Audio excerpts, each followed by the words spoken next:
Thanks, Christina. And again, that garage sale, April 29th and 30th at Columbus Hall on Stanley Avenue. Exciting news about the Niagara Escarpment this week. The Brown Homestead is the site for the Friday launch of the new Niagara Escarpment Biosphere Network. Tim Johnson of Landscape of Nations 360 is here. Tim, if I read this correctly, this gives our Indigenous communities more say in guiding the future of the escarpment.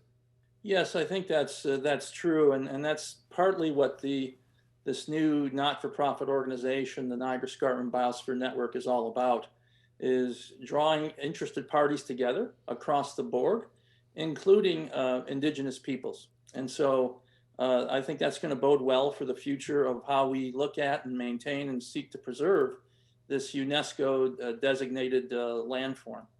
Is it moving some of the responsibilities away from the Niagara Escarpment Commission? Well, that had drifted away back in 2019, actually, when a Niagara Escarpment Biosphere Transition Leadership Committee was established. And the Indigenous organization, Plenty Canada, to which I serve as a senior advisor, has been working closely with the Transition Committee over the last year and a half, leading into the development and launch of this new not-for-profit organization, the Niagara Escarpment Biosphere Network. There is a UNESCO review of the escarpment coming up in 2024. So a lot of the responsibility of this new network is to get ready for that review. That's absolutely correct. And it's one of the reasons this work is so critical right now. It's really so essential. And so the self-study that has to come out in the next couple of years is going to be really the major focus of what this organization does, as it also reaches out and creates these networks with a number of different stakeholders from different sectors, from municipalities to conservation organizations, environmental organizations, First Nations, and so forth. So yeah, but that is really a priority for the next couple of years. What do you see as some of the priorities in those next couple of years, some of the things that need to be looked at, need to be protected? Well, there's several areas that the new organization is going to be focusing on.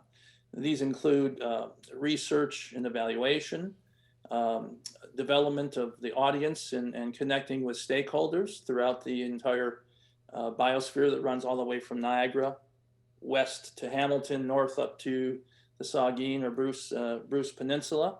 So that's going to be taking place. Education will be a big part of this in terms of environmental and social research and conservation initiatives and such. Landowner and stakeholder engagement is a big part of this. And of course, stewardship, restoration, and monitoring of activities up and down the escarpment is going to be really an ongoing aspect of the work.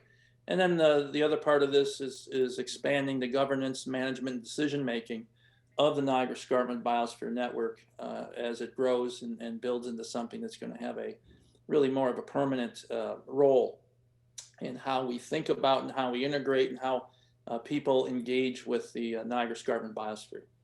Tim, as a leader in the Indigenous community, this is a watershed moment for you. Well, it's really important because back in 2017, Plenty Canada had conducted a number of engagement sessions with Indigenous peoples in the south and in the north up in Tobermory, and we got a lot of great feedback. There's a lot of concerns around various issues, developments that were encroaching upon, especially concerned lands that were of great interest to Indigenous peoples. And so I think it's what we're doing here to integrate everyone together along these common ideas and themes is going to be very important. So that work had got it sort of placed on hold over the last couple of years, but with this transition committee reaching out to Plenty Canada and coming back full circle, we're now able to bring all that back together.